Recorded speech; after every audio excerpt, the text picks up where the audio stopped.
Pronti? 1, 2, 3. Buona la prima con veloce Zico che passa nei confronti di Velez Daghi e Bora La Torre. Poi King Nas avanti a Cienfuegos Laumar e Cluny dei Greppi.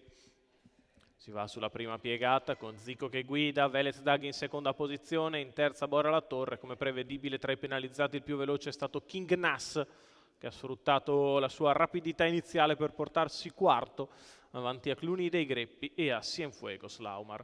15,8 per i primi 200 di corsa e Zico cammina all'avanguardia con decisione. 30,5 per i primi 400 di corsa. Zico, Velez, Bora, King, Cluny e Cienfuegos. Fila indiana ovviamente perché con la camminata di Zico è difficile avventurarsi per linee esterne in questa prima fase di gara. 46 per i 600 di corsa. Zico in vantaggio, Velez Daghi a un paio di lunghezze, poi Bora La Torre, King Nas, Cluny dei Greppi, Cienfuegos Laumar che si scopre dall'ultima posizione, inizia la risalita. 39 questi 400 metri di corsa, 1,1,4 per il giro, con Zico che guida nei confronti di Velez Daghi, sposta King Nas all'esterno, Cluny dei Greppi ha cacciato Cienfuegos Laumar in terza ruota, deve riprendere in mano René Legati per rimettersi ultimo.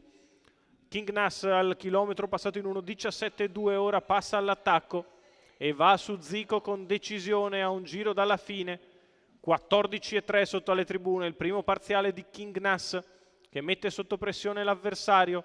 Velez Daghi rimane terza avanti a Bora La Torre, Cluny dei Greppi che stenta a progredire in coda a Cienfuegos Laumar.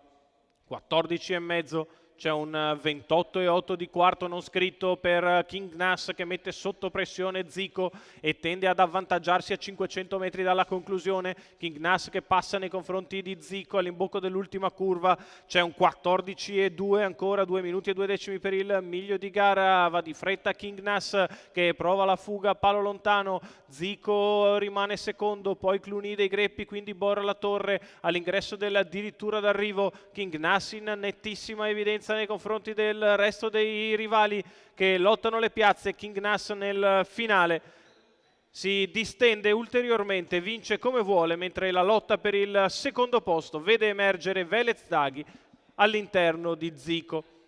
29,5 anche la chiusa, c'è 1,15,2 ma rendeva 20 metri King Nas. Alessandro Gocciadoro guida e allena per i colori della scuderia Glass e Bagar. La vittoria del 6 anni da Wishing Stone in percorso esterno, chilometro finale decisamente allegro sotto l'1,13 per King Nas, tutto all'esterno. Vince facile Alessandro Gocciadoro, guida e training per la Glass e Bagar.